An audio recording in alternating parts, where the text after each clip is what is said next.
Hey Vsauce, Michael here. Since this video began, more than 1 million of your cells have died. It's natural, don't worry, but you are literally covered with death.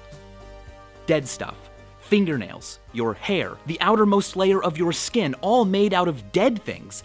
And you are losing this dead stuff constantly. Every week, about 5.5 grams of dead skin sheds off of your body. Ohio State University found that 80% of that material you see indoors beautifully dancing across sunbeams is dead human skin. But for the most part, you are made out of living stuff. You are a biological furnace, burning food energy to move and breathe and think and stay warm. As you can see on Grand Illusions, the heat from your own hand while you sit still is enough to run a Stirling engine. Your cells are busy and active and dividing millions and millions of times every day. In fact, because of that, you shouldn't even really be called a person. You should be called a purse-on, and on and on and on and on and on and on and on.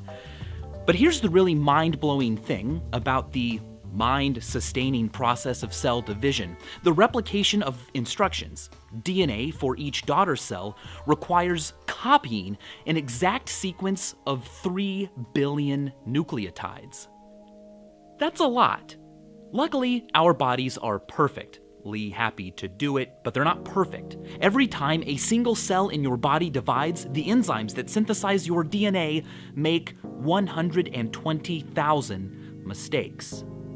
Some of these mistakes wind up being beneficial. Some of these mistakes wind up being harmful, and some are just neutral, they don't make a difference.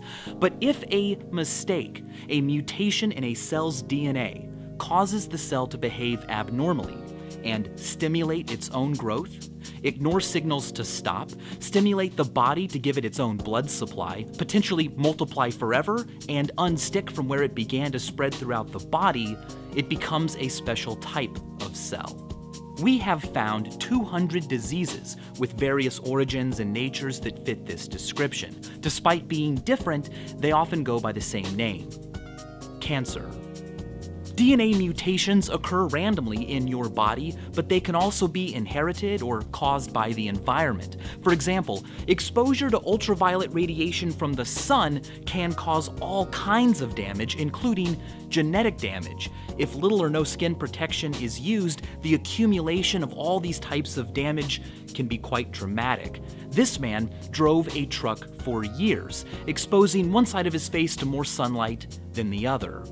And for 15 years, this woman worked in a room that had the same window, a window to her left.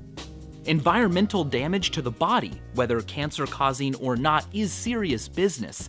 In fact, giraffes have black tongues because the dark pigmentation protects their tongues from solar radiation while they're hanging out all day. Go back far enough beyond where sunshine hits, and their tongues are pink. Given the sheer number of environmental dangers to our DNA and the sheer number of mistakes our own bodies make with our DNA every day, it is incredible that we all aren't developing cancers constantly and immediately after being born. One of the things we have to thank is our body's own version of autocorrect. Biological mechanisms like proofreading and mismatch repair catch and correct or stop more than 99% of errors. We grow old and pass away for many, many reasons, but when it comes to cancers, our body's own internal autocorrect is like the autocorrect on your phone. It's pretty good, but it's not perfect. Cancers still develop, especially after the accumulation of mistakes and mutations over time.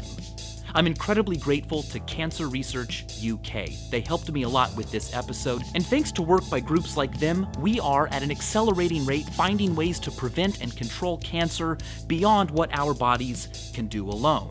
I mean, after all, natural selection can only see so much because of the selection shadow. We aren't all the same, and if your genetic variations make you and your children more successful at reproducing, well, what do you know, your characteristics become more common. But this phenomenon has a weak influence here, later in life, after your role in reproduction and raising offspring to independence has passed. We have found evidence of the selection shadow at work with mice and bats.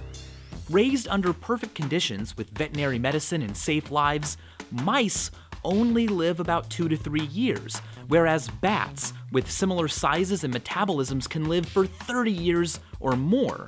The significant difference here is that unlike mice, bats have had in the wild for millions of years fewer predators, a smaller chance of dying early due to extrinsic mortality. They've on average had more days for natural selection to influence.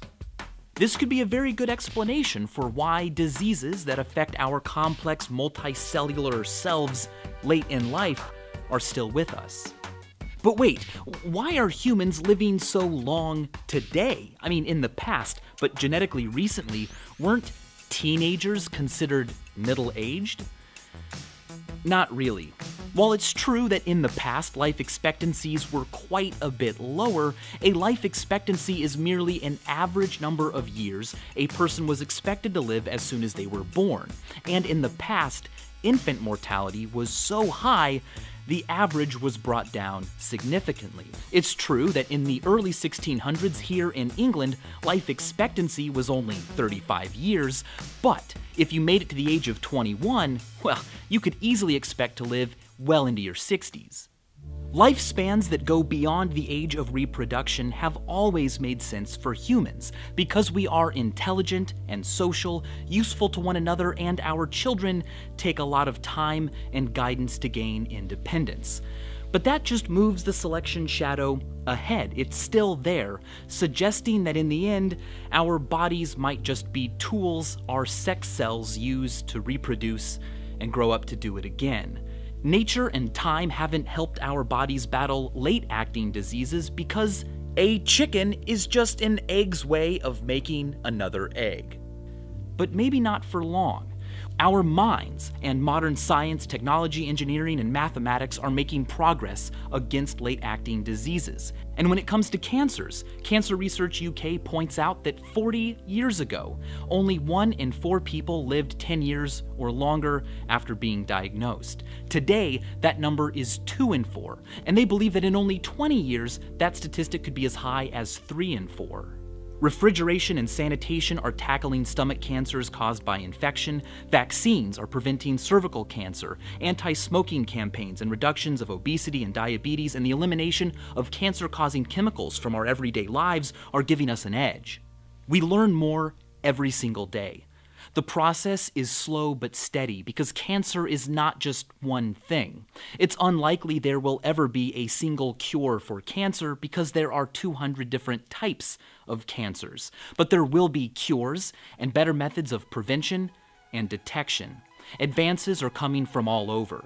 For example, what we have learned about controlling proton beams because of the Large Hadron Collider has reduced the need for special shields during the removal of eye tumors. The statistical surprise that cancers aren't more common in our bodies is a sign that we're involved in a relay race. Natural selection already did some of the work, now it's our turn. When we talk about cancer, we often use the language of war. It's a battle, it's a fight. But the challenge isn't so much a war with winners and losers and surrender as it is a mutiny.